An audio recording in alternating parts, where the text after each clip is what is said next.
Bonjour à tous, chers élèves de 3e année niveau 1. Aujourd'hui, je vous propose deux limites que vous trouverez dans la série 5 à l'exercice 6.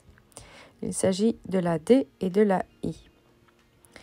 Commençons par la D. Ici, nous avons donc une limite. En la recopiant, on s'approprie l'énoncé.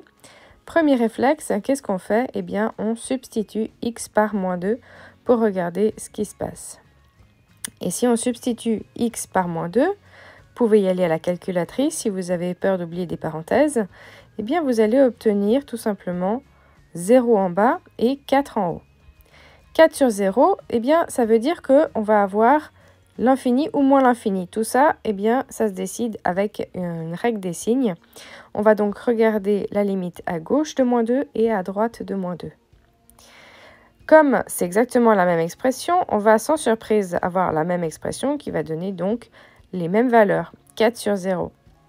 La seule chose qui va changer peut-être, c'est le 0 à gauche et à droite. Qu'est-ce qu'on va avoir? Donc si on faisait le tableau de signes uniquement de la fonction du bas, on étudierait une parabole.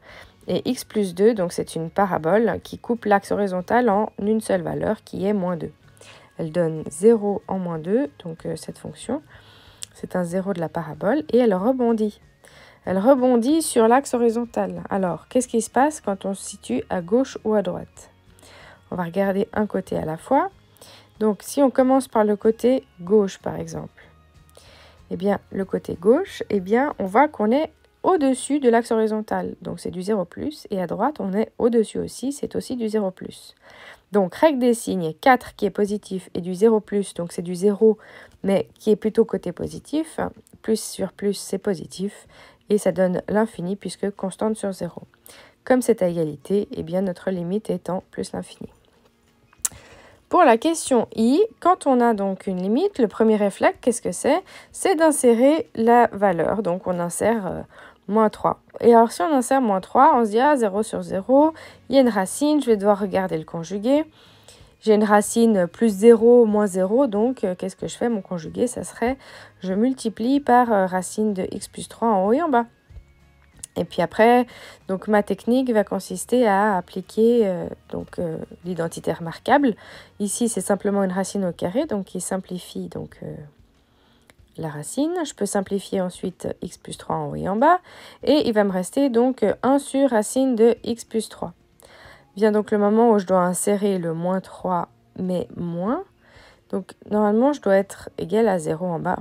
Sauf que voilà, si on observe le domaine, x plus 3, eh bien, je n'ai pas le droit d'aller côté gauche de moins 3. Parce que je dois absolument avoir quelque chose de positif en dessous. Moins 3, moins n'appartient pas au domaine. Donc, qu'est-ce qui se passe? Eh bien, si je mets un plus, par contre, je peux continuer mon calcul si je change l'énoncé. Mais là, c'est plus du tout ce qui est demandé.